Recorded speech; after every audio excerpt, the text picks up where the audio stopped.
Now to a story about local heroes. ISU police officers recently saved an accident victim using a life-saving device. It comes as state lawmakers consider a bill requiring schools to have them on hand at all events. The accident happened at 3rd and Cherry Streets. A driver had a medical issue behind the wheel and crashed. But thanks to quick thinking and access to an AED, the driver survived. We noticed that the driver of the vehicle was agonal breathing. We determined at that time we did need to start CPR. Police take a vow to protect and serve their community. Recently, 3 ISU police officers lived up to that motto. I had my guys go retrieve our defibrillator, our AEDs, which we keep in all of our vehicles. That's ISU Police Corporal Austin Wolf. He responded that day along with fellow officers Charles Siebenmorgan and Skylar Vogelman. They placed the pads on him and we continued CPR. The AED will actually check for heart rhythm, and it advised that it was going to administer a shock. Once medics were able to arrive and take over and continue CPR and get him to the hospital.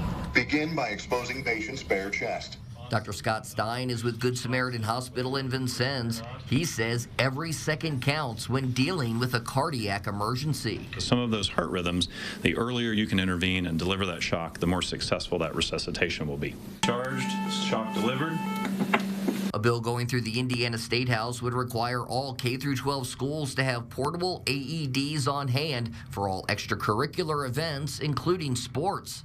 The bill would also require schools to develop an emergency plan for sudden cardiac arrests and post that plan in school and athletic spaces. Anytime there is an arrest, whether that is an arrest here in a hospital, whether that is an arrest at a community event or in a sporting event, that early intervention is really important. And so AEDs are a key portion in that initial evaluation of those events. Oh, it makes a big difference, yeah. I've seen the defibrillator save multiple people in cardiac arrest. Having individuals that are trained in CPR are helpful, but also having the right equipment available is super important.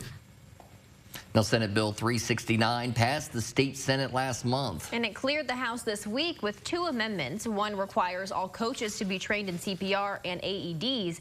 The other would not require AEDs on school field trips. The bill now goes back to the state Senate for consideration.